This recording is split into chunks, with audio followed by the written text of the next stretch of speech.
Order up.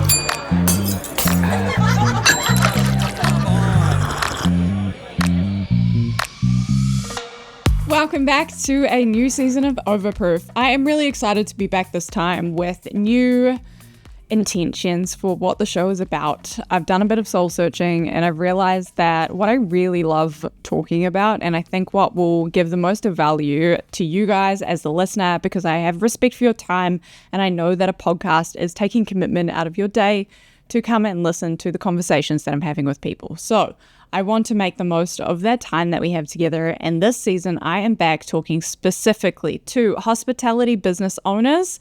This season has been really interesting because I have recorded a bunch of episodes before releasing them this time. I want to make sure that I'm delivering weekly episodes for you on a consistent basis. So I've pre-recorded a bunch of these interviews, and I have to say, the stories that I've heard this season are wild. So if you own your own hospitality business or you are somebody who is looking to open their business, these stories and these conversations are going to provide you so much value because they have so many lessons, what these people have learned, what they have been through, and the trials and tribulations that they've overcome are honestly very impressive. And I really feel for some of the people that I've talked to because they have been through it all. And so introducing our first guest, Fabrizio Napolitano. He is based over in New Zealand and is the current owner of Spiga restaurant. He is the ex-owner of Manzo and ex-owner of a restaurant over in Hong Kong as well. He is obviously, judging from the name, originally from Italy, and he has had quite the roller coaster ride in his ownership journey. I'm not going to give too much away, so without further ado, let's jump in. Order up. Rock and roll. All right, thank you so much for joining me. Before we get into the backstory, I really want to hear if you met your pre-hospitality self today. Now, I actually don't know how long you've been in hospitality for. What would you be most surprised that you had to learn along the way? Swearing aloud in the recording or not? Absolutely. Sometimes I think about it, and sometimes I would just tell him, don't even try to go that path, because yeah, I would probably tell him to be mindful with your own body. Be kind to your body and your mind, because probably that and everything else, I think is need to make mistakes, need to make the shit times. Yeah, of course. And what was your first hospitality job? My first hospitality job was when I was 14 in a pizzeria in Turin. Pizzeria owned by a very nice Egyptian gentleman. And my mom was friend of a friend, and my mom wanted me to work, so she said, yep, they have a job for you, go wash dishes. Yeah, and cool. That was my first job at 14 years old. Now you've been in hospitality for how long, would you say? 32. So I'm 46 now. No, a long time in the industry. Yeah, long time. And if you were to break down your career to date, what are the main key parts that we need to know to kind of understand where you're at today? I did up when I was 25 in Italy and Europe, jumping Spain, France, Germany, Italy until 25. And then at 25, I went to Hong Kong for 16 years.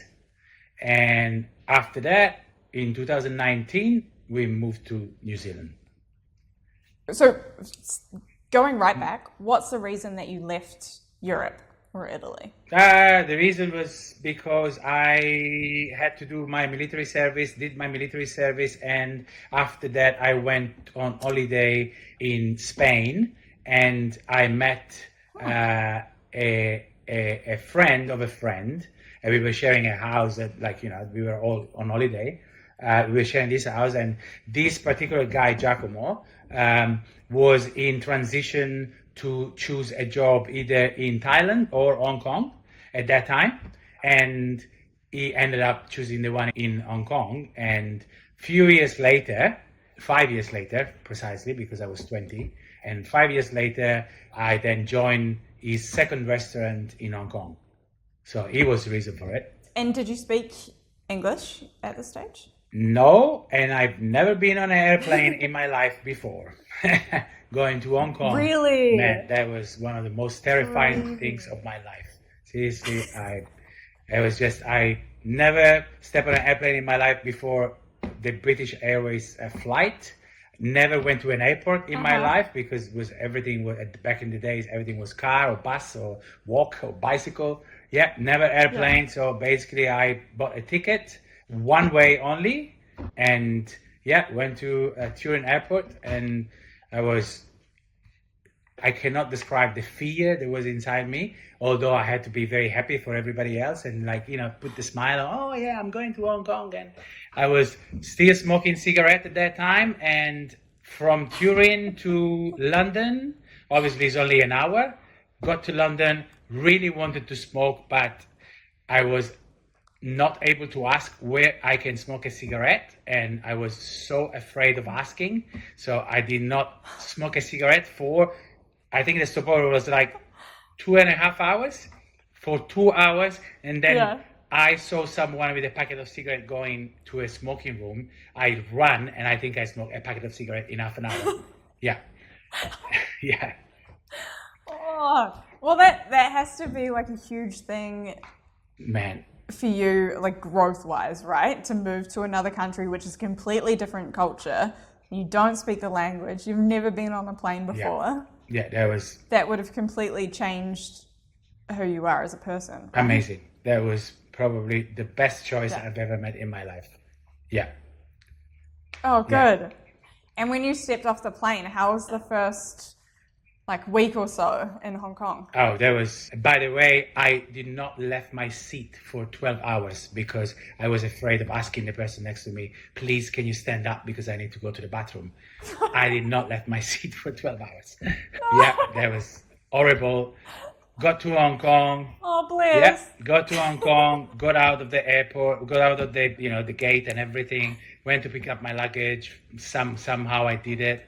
And the person, Giacomo, my friend that was supposed to be there welcoming me, it wasn't there because he had a meeting and he forgot to tell me that. I have no money, no coins, no idea how to ask, can I make a phone call? Then I eventually found a phone, and for some reason I was dialing a wrong country code. So I was talking to someone in China, and I was trying to talk to him. I said, "This Giacomo, I'm here." I'm obviously in Italian. The person, I don't know, on the other line, the person kind of understood, and she said, "You need to do 852." And then I eventually got Giacomo and called him, and got so mad. And honestly, the whole time I thought, I'm just going back. I'm just turning around and going back because this is rubbish. This is bullshit. Yeah. And and then I eventually got on a train to go to Hong Kong City, which takes like half an hour. So on the train, of course, the story. Oh, I was here, blah blah blah. Oh, it's cool. Okay. And then I remember, like it is now, when I stepped down out of the airport, the airport train station in town, I stepped out, and you just have that feeling. I don't know. I had that feeling probably twice in my life. Once when I stepped in Hong Kong and saying, okay, this is the place for me. I don't know. There's something here that just hit me.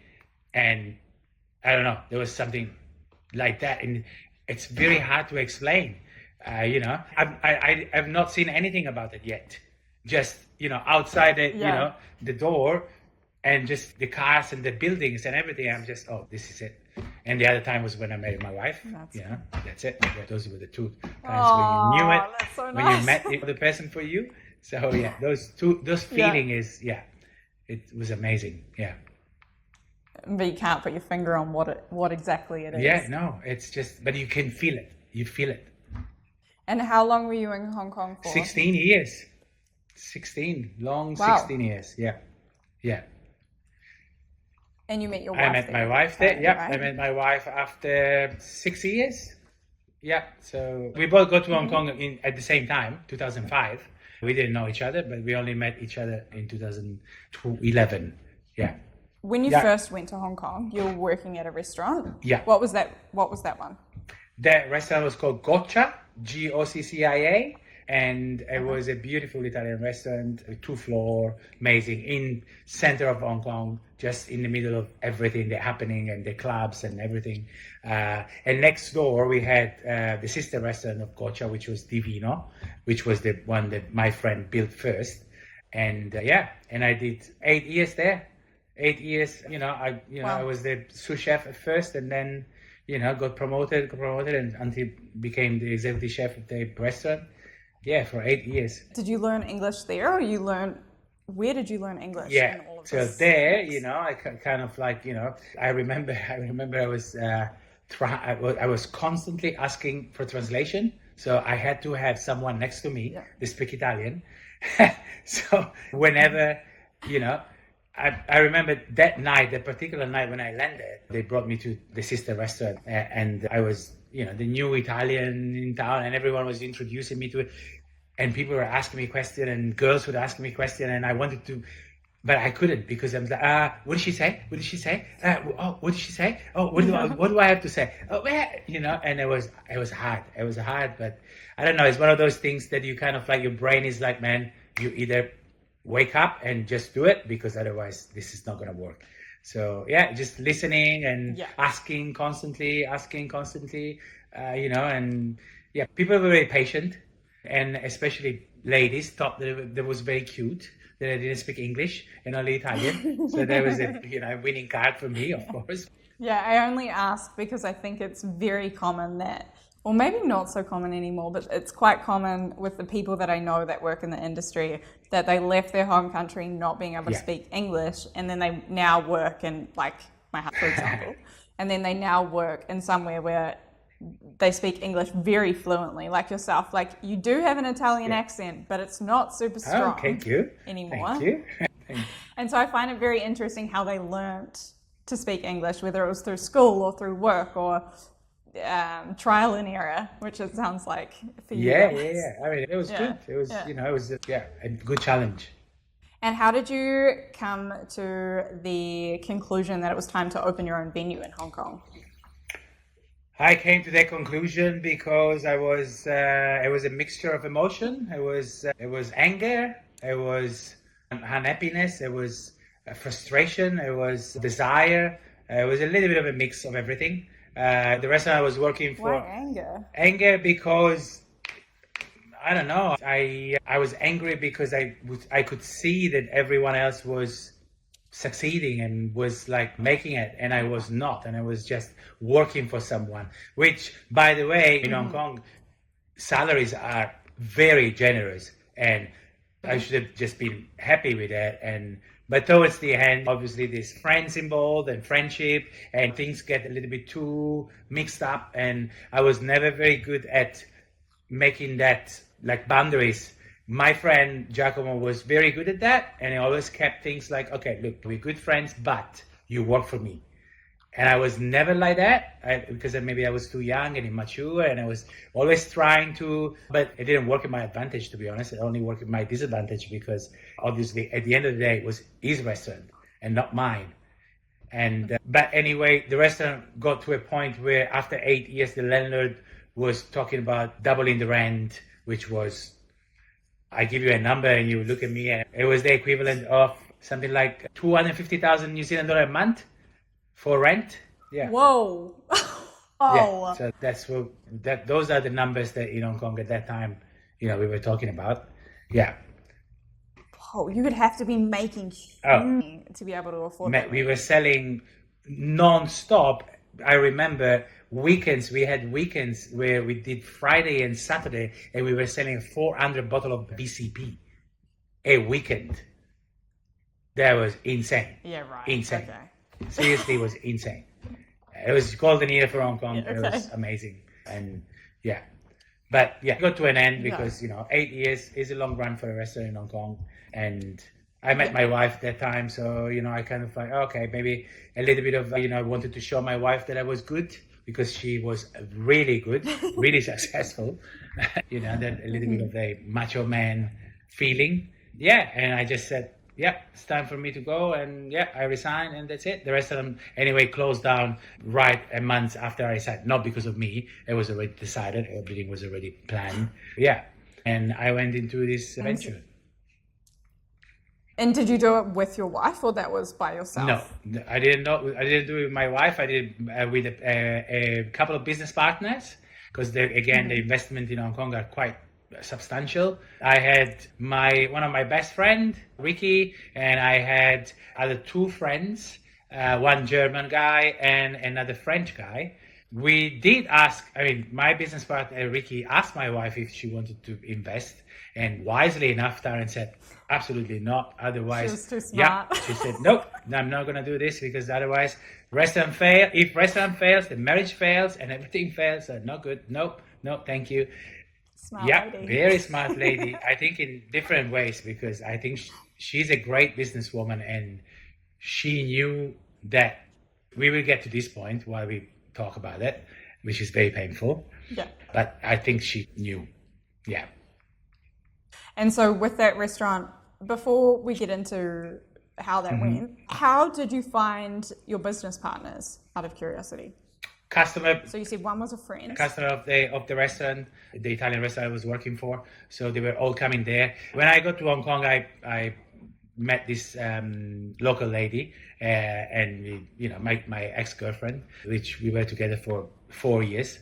She knew a lot of people, and through her, very kindly, she really helped me a lot, first of all, with English as well, and with a lot of friends. So she introduced me to a lot of people. She would take everyone she knew at the restaurant, and because she studied in London, she was from Canada, but Hong Kong born, moved to Canada and moved to London. And in London, she knew a lot of people, and that was really good for us. So she introduced me to all of them, actually. And did you pitch them for the restaurant? How did you get them actually involved? Is it just through conversation, or did you actually come up with a business plan and pitch it to them? They were coming to the restaurant, they were taking their clients to the restaurant, because they were all either bankers or working for big companies. And obviously, the restaurant was a good restaurant. It was a big restaurant, a very nice restaurant. Service was good, food was good. So they were always very happy. And I think at a certain point, we became very good friends, on top of being customer and restaurateur. Yeah. And they were all kind of poking and say, oh, when is the time for you, Fabrizio? When are you going to open your own restaurant? Oh. And I'm like, guys, I would love to, but this, major investments and stuff like that. And one of them in particular, Ricky, I'm very, very close to him. It was the one to say, look, I think we should do it. We just put the money together. I can invest this, I can invest that. And we ask people to invest different amount of money, and we just do it. And I'm like, okay, mate, if you say so, sure, let's do it. That's awesome. Yeah. And how did things go with that restaurant? Because obviously you're no longer in Hong Kong now, you're in New Zealand. And I know from reading your story online and through friends of friends that you moved back because either to start a family or because you were having kids. But obviously you don't own that restaurant anymore. So how did things go with that restaurant? The restaurant was, the truth was that I was not ready to have my own business, but I just wanted to push it, because at a certain point in your career, you think, okay, is the time now? I worked since I was 14 years old. I'm 26, 27 now. I'm ready. I know everything. I know the numbers. I know the way it works. I know I can cook, I can manage, and I can do everything. The truth was no, I wasn't ready. And I forced myself to be ready. And it was just, it wasn't a complete disaster, but our rent was the equivalent of, 40,000 New Zealand dollar a month just for rent. Yeah, just for rent. And that's huge. We probably had overheads, monthly overheads, monthly break even was about 150,000 New Zealand dollar a month just for staff, food, and rent. So the numbers were big. And I was actually here in New Zealand when we signed the contract, because we were visiting New Zealand with Turin, and we were at a wedding in Nelson. And my business partner called me and said, "Fab, I found the right place. We need to sign. We've been looking for months now. Like 6, 8 months, but nothing comes, and everything is something that is wrong and it's all right. And and then this place come and it's like, oh, it was an existing restaurant, less investment, kitchen is there, blah blah blah. So my business partner was pushy and it's like, man, we need to do something. We need to sign. Let's sign. And then I was at a wedding, excitement and everything. I said, okay, yeah, sure, let's sign. And then we signed, and we went back, and everything started, and everything has to be fast in Hong Kong because rent is high, and I should have focused on things that I knew well instead of, oh, this is my business and I just want to show everyone what I'm capable of. Very wrong. You should never do that when you start a business. Just do things that you're comfortable with, and you know that you're not gonna fuck it up, because you have time to show everyone what you're capable of along the way.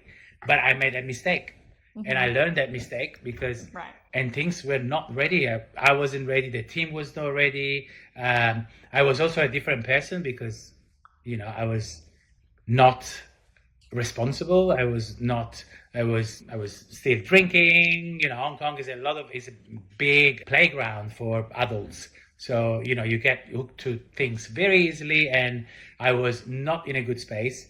So everything altogether, we had 3 years of lease in that restaurant, and we did okay for the first year. And then the last 2 years we were bleeding money. And if you want, I can, something that, not a lot of people know, but we unfortunately got in quite a lot of debt. Not that we couldn't really afford to pay supplier and everything else, to the point that I was starting to receive phone call from the triads because some of our supplier couldn't get the money. And in Hong Kong, it's very common to ask help to triads. So you just promise them, okay, they owe me this amount of money. If you get the money from them, I'll give you a percentage. It's debt collector, but not legal, basically. So I was getting... That is terrifying. Yeah, I was getting phone call at 3 a.m. because in Cantonese, which I learned how to speak as well. So it was even worse because, I was like, I was understanding exactly everything they were saying. And so, I had to go back to my business partner and say, bro, this is bad, man. They're calling me, and he's like, oh yeah, they're calling me too. Oh shit, okay. We managed to pay everything back and just leave it because it's like, no, didn't work. Sorry. I had a couple of very bad months because I was feeling very guilty about it, towards my business partner. There were some moments of happiness, of course, but it wasn't rainbows the whole time. Oh, it was not. I mean, that does not sound like rainbows. Yeah. How did you deal with the stress of it? Because that has to be an insanely stressful situation. Yeah, I didn't deal with that very well for the first 2 years. I was just choosing different method, and with that, I started to jeopardize a lot of other things, which is my wife and everything else. But the stress was a lot, and until one day, 2 years in, Taran, my wife, came to me and told me, she made me a very clear expectation, and I had to choose. And from that day, I changed my life, and I said, okay, that's it. No more anything else. No more going out, no more drinking, no more doing any other things, nothing, just focus. And but unfortunately it was too late. So the stress was unbearable. You doubt yourself, you just go to places you don't want to go, your mind goes to everything you thought you built that you knew, crumble in one shot, and there's really few things you can do to pick it up. Yeah. Well, I just can't imagine, because I can imagine the stress of having a business that's already going underwater is stressful enough without triads calling you up in the middle of the night to threaten you to give them Yeah. money. I cannot imagine being able to cope with that stress. I mean, credit to you. You're still here. Yeah, I'm still alive, yes. And you've had another business. And you've had another business since then as well. So either you're very Yes. brave or very stupid. Yeah, very stupid, I think. Yeah. And so how, can I ask, did you manage to pay back that money? Was that over time? Was it you sourced other investment? You We don't have to answer no that no if no you- if we you're not we our business partner unfortunately had to make a few injections, and we did. We ended up getting to the end of it with everything was okay, except for one supplier that I owe money, and I actually paid him with my personal money because I could not bear to live with this guilt inside me, and I made transfer to him after that, but we did not leave any debt and anything, but it was, we didn't make, we sold the restaurant to someone else that decided to start another Italian restaurant there, and we were lucky because with that sale, I mean, don't get me wrong, we did build a good following, but it was not enough.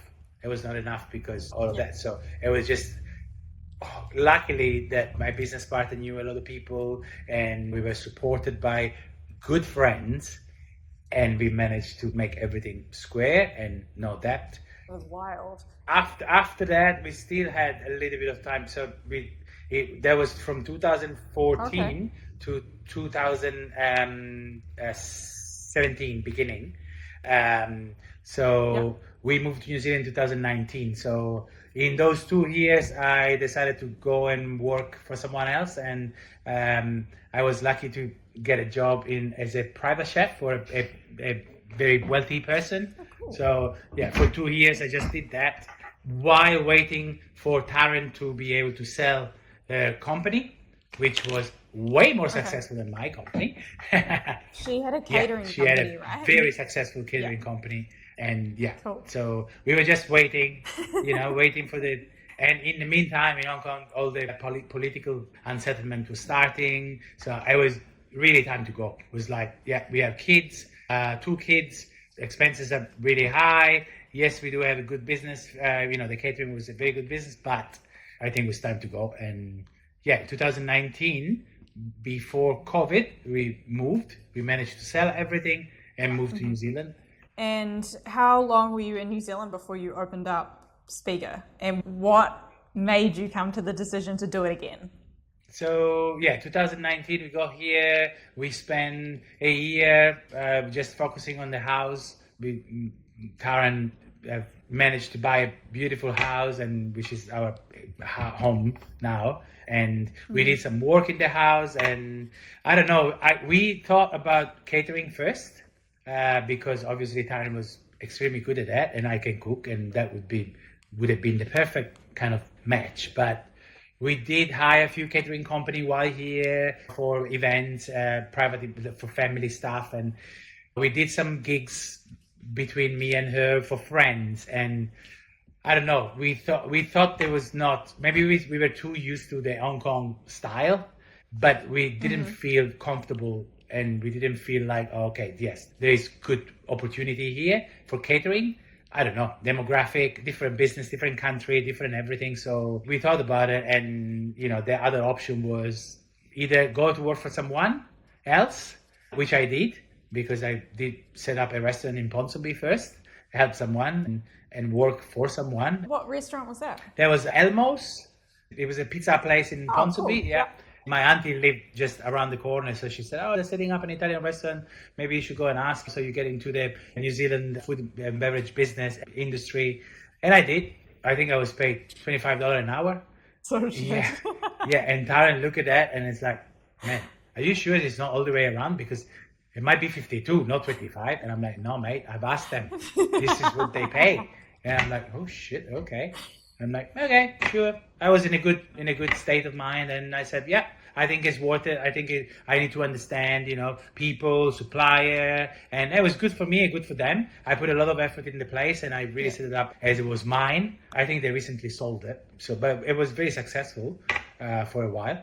And so after that, we spoke about it and we said, we don't really have a lot of options. So catering or restaurant, because working for someone, for Turin is a no-go. She can't really work for anyone. It would be hard for me too, I think.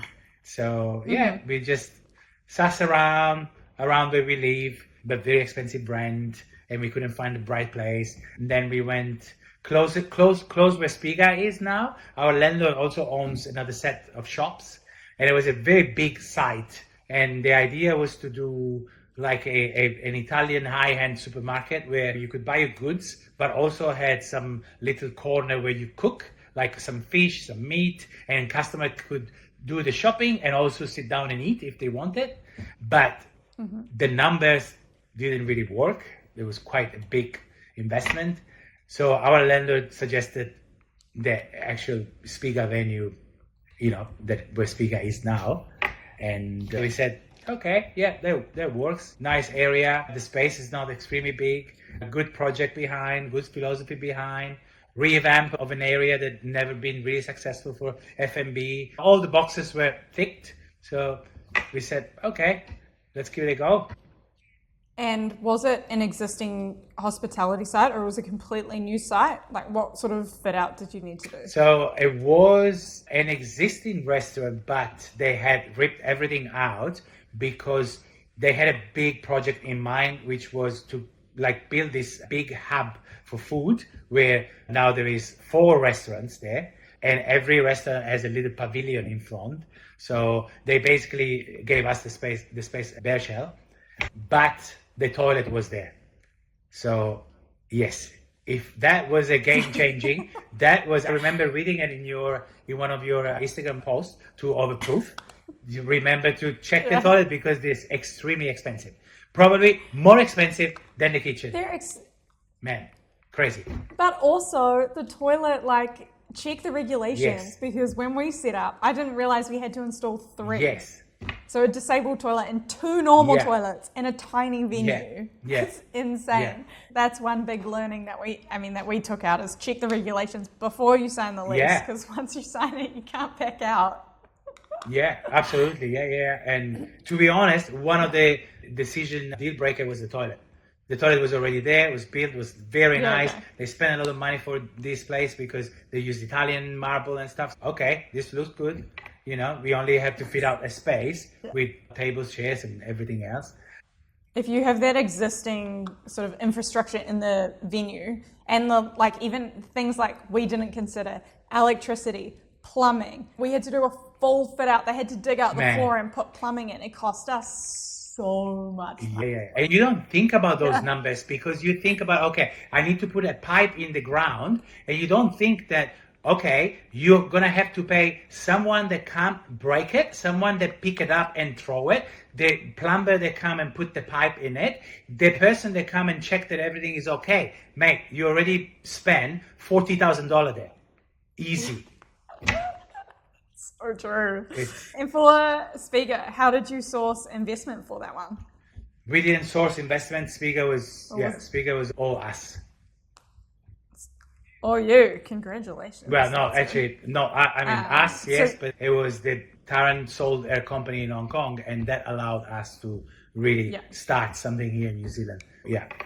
Are you happy to talk about how much that initial investment was? Did you use...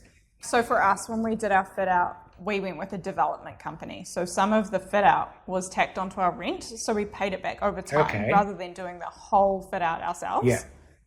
What did that look like for you guys? So for us wasn't that our landlord had a project in his mind, and he was really putting a lot of money into the buildings and everything outside the building, all the pavement and the material used for the pavilions and everything. So it was always very demanding about quality, about the fit out, to the point where we actually is in our contract that he had to tick every single thing off, including cutlery, plates and everything. And that's not usual. Wow. That's not usual. No. Yeah, luckily. But I guess it's because the investment we're talking about for the old hub is quite a, quite a high investment. So I guess it just wanna. It's a very nice area. Yeah, it just wanted to make sure that his first tenants, because we were the first tenant to go in, hospitality business tenant. So he just wanted to make sure that everything was setting up the standard for everybody else. So he had to choose a designer firm and all the equipment, all the fit out. Yeah, it was done all by us, obviously thick by him. But yes, numerous time we had like, oh, but you can't really use this because this will look cheap, but we can't really also invest a lot of that on this because otherwise we're gonna go out of the budget. But having had that experience in Hong Kong and in general, few of the lessons that I learned is that there is few things that you really have to put money on, depending on what you want to build. You guys had the beautiful Teresa and you were using beautiful glassware, rightly, because people drink a cocktail in that beautiful glass. You need to invest in the ice. You need to invest in certain things that directly link to whatever you're selling to the customer, because that's your core. There's other things that you can be smart about it, and you just don't have to bleed. And the fit out for Spiga was very expensive, yes, because it's something that I think the whole investment was about a little bit less than $1 million for. Which I would say is pretty standard now in New Zealand for a fit out of a restaurant, if not more than that. What were the things that you went, so obviously the fit out was one of those things. What were the things that you saved money on that you didn't invest heaps into because you could with the type of venue you were opening? So we didn't really, we're very crazy about the cutlery type. We just said, look, we are an Italian restaurant, it's pasta and pizza, has to be plastic, just keep it simple in a trattoria in Italy. Wine glasses, we don't need red, white, whatever. We just need one wine glass. We'll have a lot of wine by the glass, but one type of glass. It's just, we're not a fine dining restaurant where you open a Bordeaux or anything. It's one glass is fine. And you just need those little ones like you get in Italy. But there is other things that we could not make a saving on. For example, the stove had to be that size, and I had to have that particular, the pasta cooker and the stove had to be that size, and they had to be good because I cook pasta on it every day. The pizza oven has to be a 25,000 pizza oven because core of the business, I need to have that. But a lot of other things like what lights should we buy for the tables? Should we buy the $250 lights, the demons and stuff like that? Or we can just get away with something that is not extremely expensive. Those little choices, but everything adds up. Managing the project was the other thing, because the designer was pushing for, oh no, we need to manage the project because we need to make sure that everything is done properly. And I said, no, mate, I'm managing the project. Oh, but have you managed a project before? I'm like, yep, I did in Hong Kong, and we built the restaurant with my business partner, and I'm used to it. And it was almost very upsetting for them because they really wanted to make money out of that, because there was like a $15,000 to $20,000 fee that they didn't get, and they were almost hiding some details, and things were not always smooth. Okay. Yeah, we saved money on some things. Like, we didn't use a designer. I did everything myself. In design, because that's what I know how to use. But for like the resource consent, which we had to do ourselves, originally we actually were hiring someone to do it for us, which was going to cost us, I don't know, between $8,000 and $10,000, I think. And they came back to me when it was due in like a week, saying that they couldn't do it for another 3. So I was like, okay, I'll just do it myself. And you just figure it out. I called up the council and asked for somebody else's resource consent, and they sent it through. And this was before AI, and I did it all myself. It took me, it's very technical, so it took me a while to figure out what the hell I was reading. But I did it and saved like 10 grand. So there's definitely workarounds if you are, smart enough and resourceful enough. Absolutely. Yeah, have to think about it. When you first opened, was it busy straight away? How did the opening go?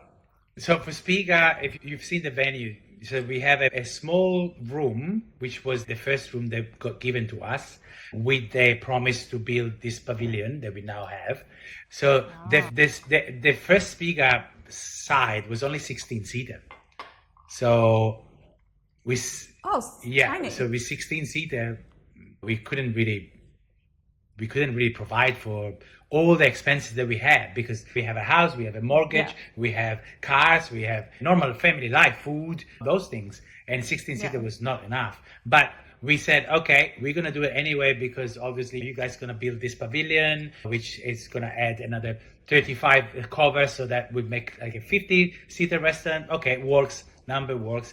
But we did, so when we opened in May 21, and I think 5 months later, COVID came and we had to close because of the lockdown. It's been May 21, but COVID happened in 2020. Oh, you're talking about the second lockdown, COVID the lockdown, Right. Which was not a bad thing, to be honest. I mean, sorry for COVID, but no, it wasn't, because we had the chance to still be open for takeaways and still get people to know us a little bit. And obviously we were not doing what we wanted to do. You can't really serve hot pasta in a plate, but we were giving them, customer, a little bit of a understanding of what Spiga was going to be. And obviously the landlord was understanding, and of course it did support us at that time. And until, but then COVID, I mean, the lockdown disappeared, and they kept building the second venue. But the second venue was the most painful and probably very hurtful for our business, because they have... This is Manzo? No, this is Spiga, the extension of Spiga. Oh. Yeah, so they only gave us the extension of Spiga in 2023. So we basically had... so we had Spiga with an hoarding in front of the main entrance for a year and a half. So basically we were a restaurant tapped into a food hub, not visible from the road, and people had to go around the building site and come to us to pick up the food. And also... Did you know it was going to take that long? No. Would you have done it had you known? Absolutely not. Absolutely not. Because it was, I mean, COVID, it's okay, and building material delay in the country and everything else, but unfortunately there were other things. There were delay caused by some choices made that the council was not happy about, and basically we got given the venue for a week, and then we got taken away the venue after a week. And so basically we went in, we invested another big lots of money to set up this pavilion that was given to us, and then was taken away from us because the council had to clarify a few things. So that was extremely hurtful. Oh my God. Yeah. Wow, you've really had a bit of a roller coaster ride with your ownership. Yes.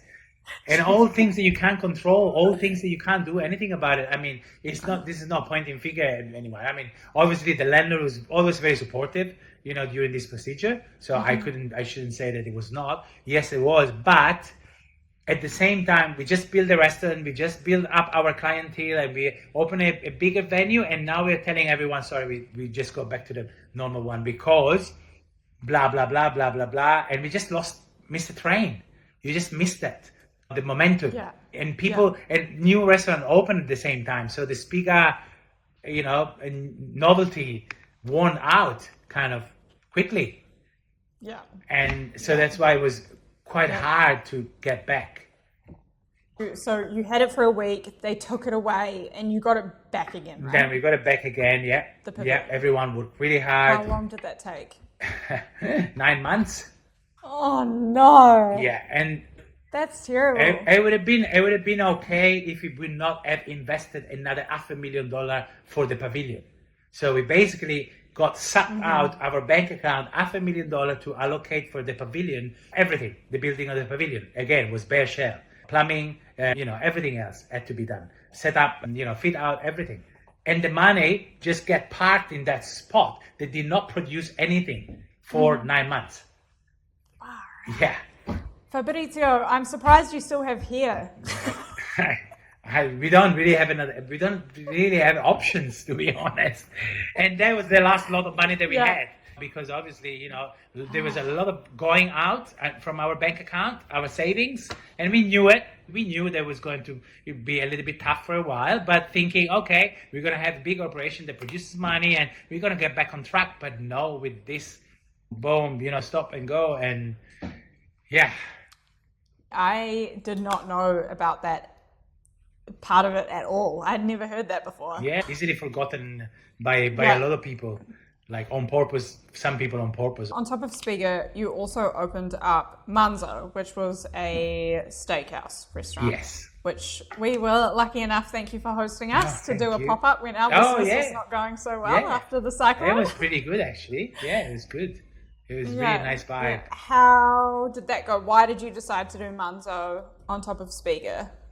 I was already stressed enough with Spiga, and because, obviously Spiga is okay. We had some tough years up to today, still quite tough. So Spiga, Manzo was more Taran. Okay, look, we have an opportunity. They always say having one restaurant is very hard. Having two is way easier. I didn't understand at first. Wait. Yeah. Is that real? Yes, it is, because having one restaurant, you only have one pot, right? And you really have to work hard for that, and everything comes out from that. Having two venues allows you to be a little bit more relaxed in terms of, okay, I mean, unless both venues are completely shit, sometimes you do have a little bit of buffer, and you're like, okay, 1 month is not very good here, but it's better there, and you can split your expenses and everything, your personal expense, so you don't have to stress one thing only. You can split it, right? So Manzo was more Taran saying, look, I think this is good. Our landlord again was kindly believing in us. They said, I think you guys can do it, I'm going to help you. And it did help, yes. It was kind and it was smart, because, again, the hub had another cafe where Manzo was, and the cafe only lasted for like 6 months. I don't know what happened there, but it wasn't very good for the old face of the present. A place that opens and it closes, and Spiga was okay. Thai Village, 31 years there, absolutely good. The Japanese restaurant was okay as well. Having a new business and a closure in 6 months is not good for any of us. Yes, we are competitors, but we are the engine of this thing. We need to work together anyway, and it doesn't look good on anyone. So the landlord was like, you should think about it, and we said, okay, we're not really in the position to invest more money, because, we're still recovering from everything that happened. So it did help us a lot. But again, big mistake. We wanted to open a venue in very short time, because we had a little bit of push from his side. And so we took the place in September, and we opened it in end of November. So we were lucky. Oh, that's quick turnaround. Yeah, the kitchen was there, so we didn't do anything in the kitchen, because I thought, okay, the kitchen, we're gonna make it work. We're just gonna make few adjustments, here and there. That's cheap. We did have to change the whole fit out, because it was a cafe before, and we wanted to have a steakhouse or more cozy. The landlord helped. The landlord's daughter helped, because she's a designer and architect. So we got quite a lot of help that time, yes. Still invested money from our side. And so we opened in December, but then Remuera gets completely wiped out of people in end of December, because everyone goes to their batch. Everyone goes on holiday. Yeah. So, and it's a more affluent area. So everyone leaves because they have beach houses or they go on holiday and they leave the city. Exactly. Right? Exactly. So you're opening straight into a quiet time. Yep. And they gave us 3 weeks to perform and try our best. And it was you could smell the recession coming. Election just happened. Election just happened. We are about to change politics, to go from one side to another side. People are kind of like scared already. Media come out with this this rubbish about don't spend your money anymore, put it under the mattress, the country is gonna be done. So everyone was so scared that we reopened in January, and February the recession was announced, and everything was like, guys, don't get out anymore of the house, because if you have few dollars, just keep it, because it's gonna be tough for only God knows. That's it. Wealthy people are wealthy because they're smart and they hold on into their money. So in Rimware, they're very wealthy, for example, and they hold on into their money and they just stop going out. And so we have a steakhouse, beautifully done. Great for a new business. And it was beautiful. Yeah, it was beautiful. Give me the rundown. What happened with Manzo? So the rundown was we had to do everything in a rush, which is not what you want to do for a hospitality business. I mean, you can do the fit out, like you can rush the builder, yes, but do not rush any other procedure, because we have rushed the hiring of a manager, we have rushed the menu, we have rushed the food, we have rushed the this and that. My wife was under major stress because we also have 2 young children at the same time to take care of. We don't have babysitter, we don't have, I mean, my wife's parents help a little bit, but not that much because they're old, and also we have another venue to take care of. Spiga was still there. Luckily the staff there was good, so we rushed too many things, and we tried, I think we did amazingly with considering short time, short staff. But recession was very hard and we just couldn't get people in. I mean, we had our number of people, constant number of people, was not enough to upfront to such a big investment. Rent, because rent of course was higher than Spiga. And I mean, we did our best, and we got a hat, from the Cuisine Awards. And it was extremely happy for all of us. But I remember that we got a hat, and a week later we made everyone redundant.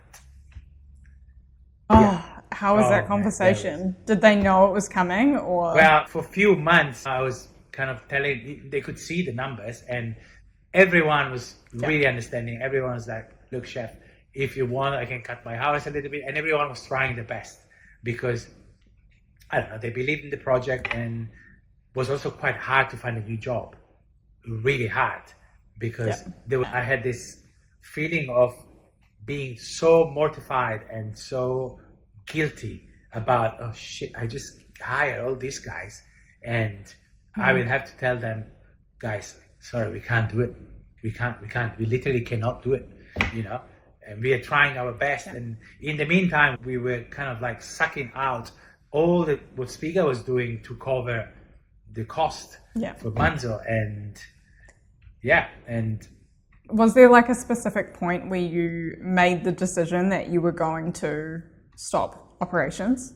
It was when another thing that I would suggest to someone that wants to open a restaurant is, guys, choose your accountant very wisely, because if your accountant does not do the job, you're gonna get in trouble big time.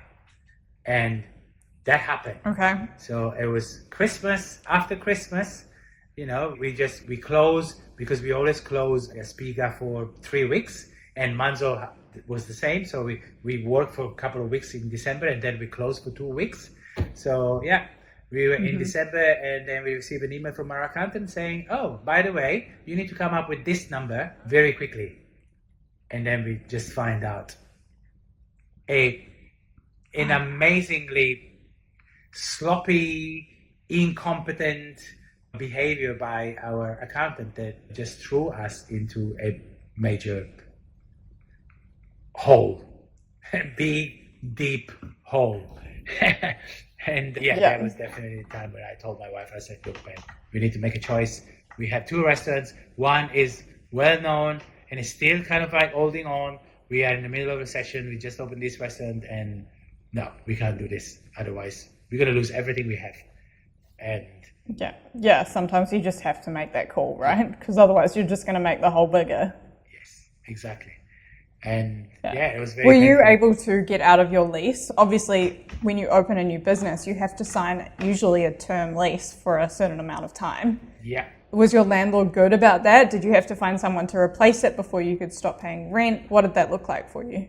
From the landlord side, it was not very lucky as well, because he had this cafe that, invested lots of money, but then completely disappeared after 6 months. Then there is another restaurant going in thinking that everything is okay, but then recession hit and then the restaurant needs to go. And this poor guy had two venue, let's use this very bad word, failing in a very short period of time. I don't think it's a bad word, failing. Figure out a lot from what doesn't work, but I mean, it's not good for anyone involved. No, and yes, we did have a lease signed for quite a long period of time. Then we just, we did our best to try to find someone to get in as quickly as possible so our landlord would not lose anything in between. And we did, we were lucky to find this person that said, okay, you know what? Yeah, good space. I always wanted to be in Remuera. I'm happy to do this and get in and just do a swap over the lease. We were lucky that the landlord was agreed to it. Again, something that you should check is your contract, because there's lots of things in your contract, especially these things called personal guarantor. I found out about that. That is pretty standard, to be honest. You can't, I don't think there is any landlord that would not agree with the personal guarantor. So for anyone listening who doesn't know what a personal guarantee is, it's basically like if you sign a lease, for example, and you sign a personal guarantee, it's basically saying that even if the business fails and you liquidate the business, and when you liquidate a business, quite often debt will be written off. But if you personally guarantee it, even if you liquidate the business, you're still personally responsible for the debt that has accrued while you're running that business.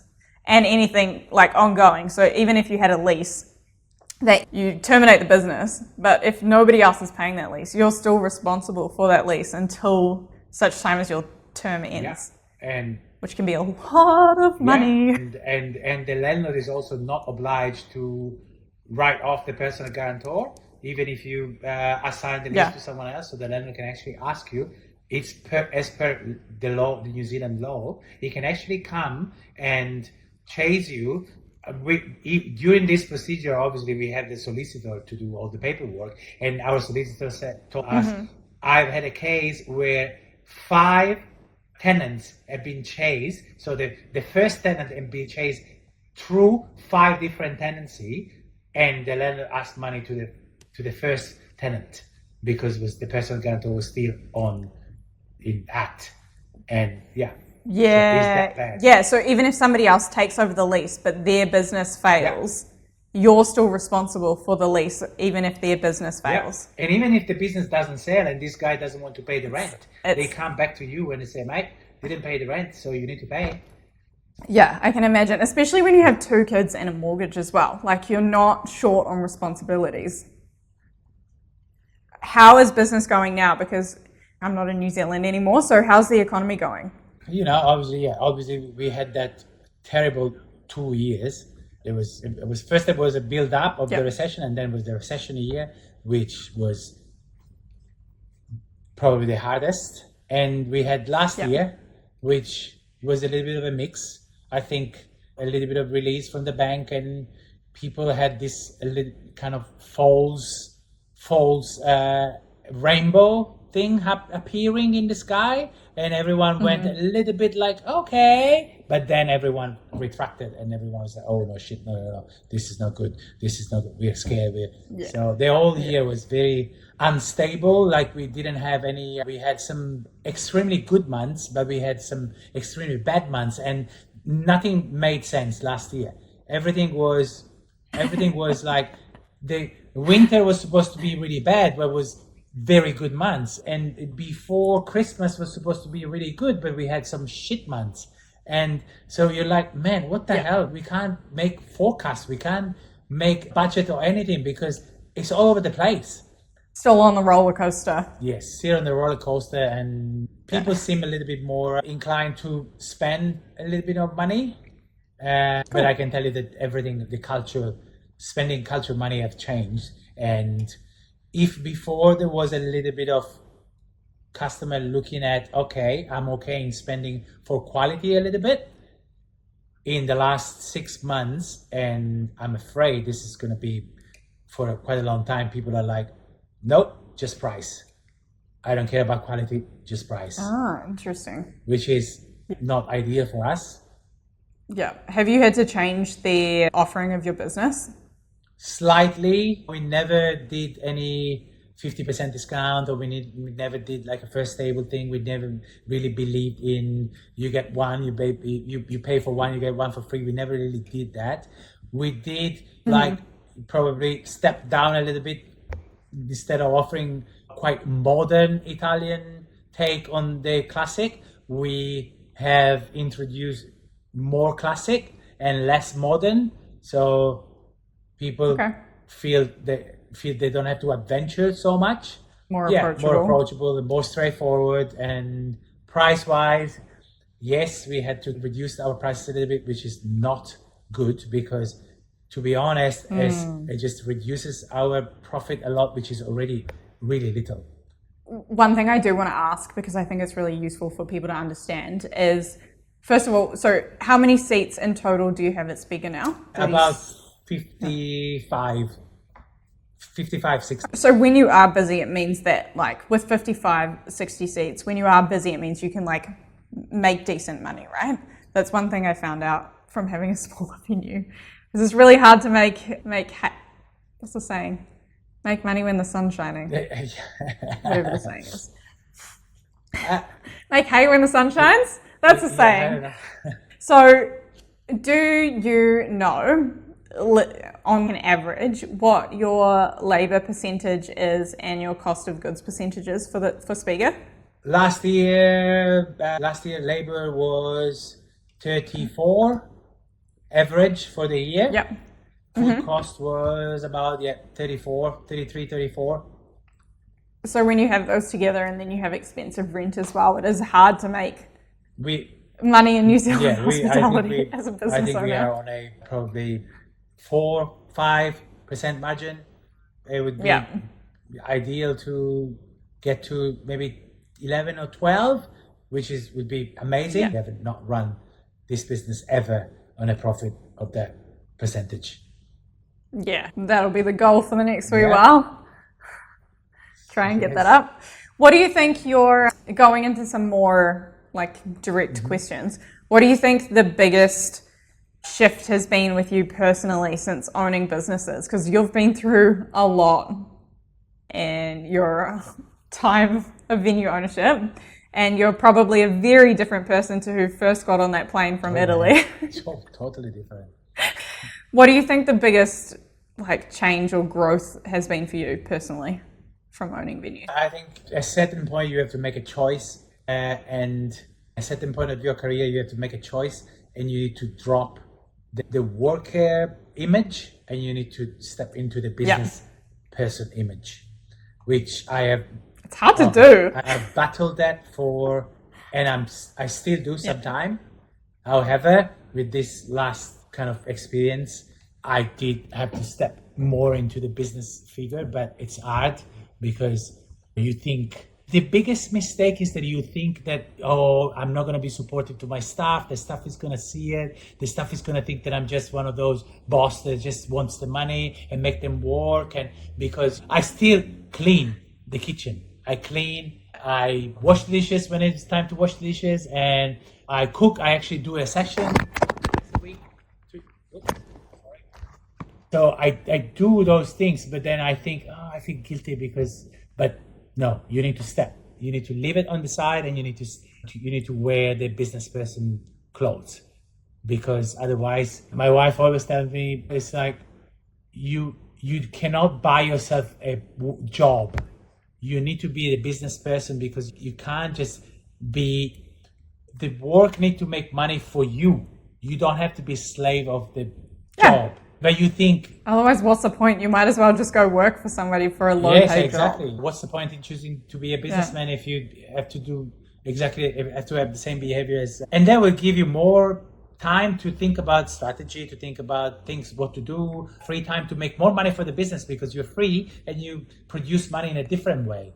So Yeah. That's one of the thing. And the other thing is as a chef, like cook that works in the kitchen, we all have these beautiful ideas and beautiful image of how a dish or a drink should be, but it's a lot of dreaming, and numbers are the one that pays the bill. There is no point in using.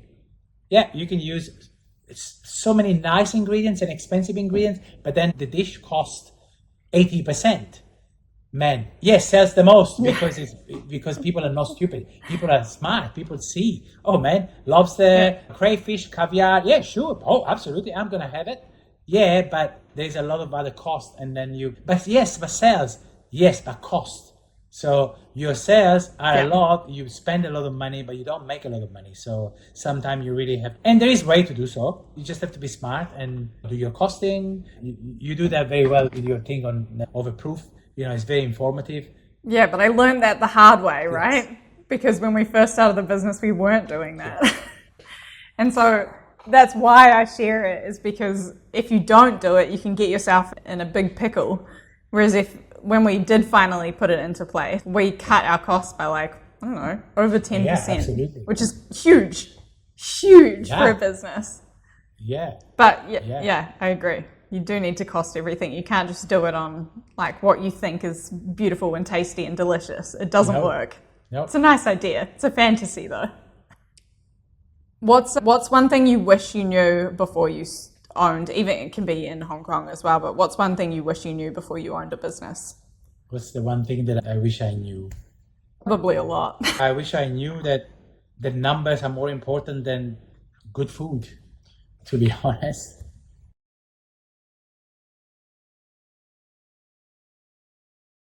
I think one thing with that is the numbers, it sounds so I get a lot of angry people come out of the woodwork because the numbers are so important. Obviously, if you're not so stressed about the numbers, then you're a better owner as well. You treat your staff better.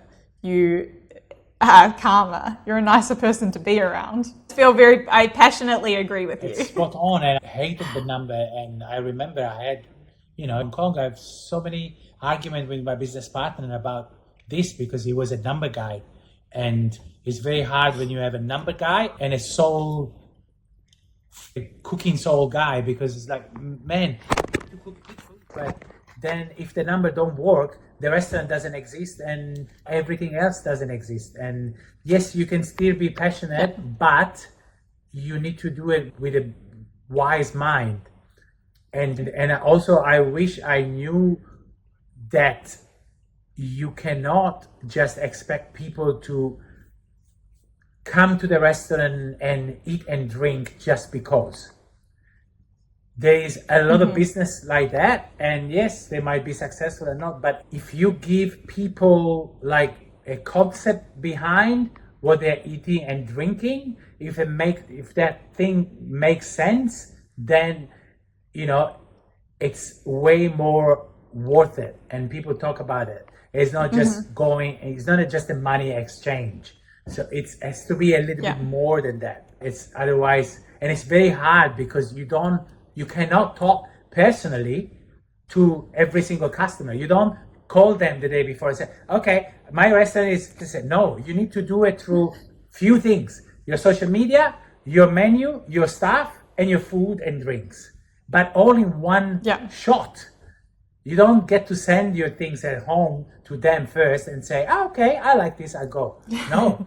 So you're very limited time and options. And so I wish I knew that before, and I wish I would be a little bit more consistent with a menu designing or a food offer, not go all over the place. Yeah. What are some things that you do now to help tell that story or put across that reason to the guests that come to Spiga? It's identity. That's the word, identity. So for a customer, it's very important to determine the identity of the place, because if they don't, it's just confusion. And it's I went there, but identity is very important because it just gives the customer a very clear vision of what it is. People don't want to. don't want to have to read an extensive menu and offers and this and that. No, it needs to be concise and needs to be on point, on target, because otherwise it's just messy. You think, oh, I'm going to give everything for everyone. No, mate, doesn't work.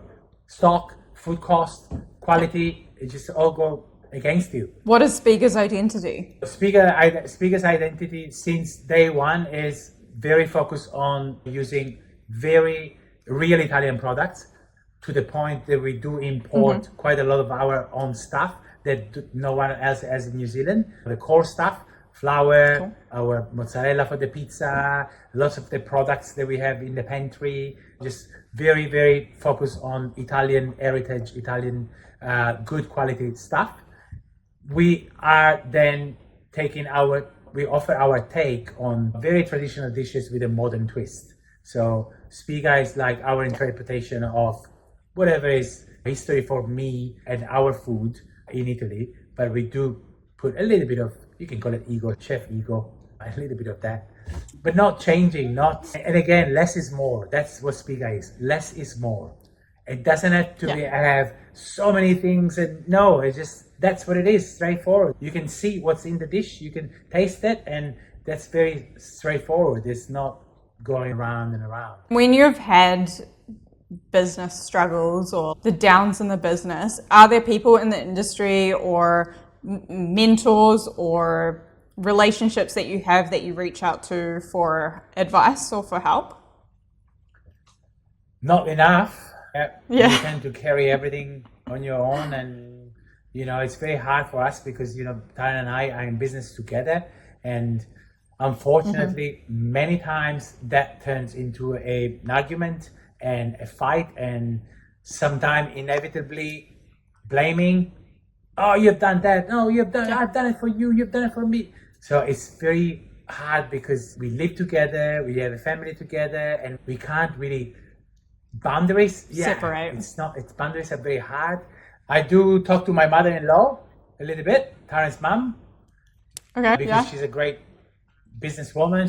She made millions, she lost millions, she remade millions, she lost everything again, but she is quite good and very wise, and funny enough, I can talk to her about business decision, but Taran used to, not anymore. So she also helped a little bit in the business. She does all the spreadsheets, the numbers, and the forecast and everything because she likes it and is very helpful. So we do have lots of conversation. And my business partner in Hong Kong, yes, sometimes we do chat and we call each other. I don't have a lot of friends here in New Zealand, to be honest. It hasn't been easy to make friends. I feel you, and I'm from there. We have a very small circle of friends in New Zealand. Yeah. And then I think I have one final question for you, which is, if you have the opportunity in the future, would you open another hospitality business again? Oh, he's conflicted. Not in New Zealand. Not in New Zealand. Not in New Zealand. Yeah, okay. I know you're a Kiwi. What's the future? That's okay. I'm not living in New Zealand anymore. Lucky you. What's the future for you guys? You're staying in New Zealand? Yeah, normal moves. Yeah, no, this is our life. The home is here. The kids are here. Yeah. Yeah, I'm one of maybe one of the things that I would consider is maybe not opening another business, but maybe do something that help other people in the business, like a consultant or something. That I think I have more value in that. No, I wouldn't risk it again. No. You have had one hell of a roller coaster, so credit to you for sticking it out, because I know many people in those situations that would just let it overwhelm them and they would fall apart. If I could put apart all the stress that came from the business opening and the running the business and take everything else that comes with it, because there's a lot of other things that comes with it, knowing people, connection and happiness and fun, and I would take that. But I don't know. But that's not life. Yeah, that's not life. Yeah. Hey, Fabrizio, thank you so much for joining me. Thank you, Sarah. Thank you. That'll be the end of the pod. Thank you. Thank you so much for listening to this week's episode of Overproof. I will be back next week with another exciting guest.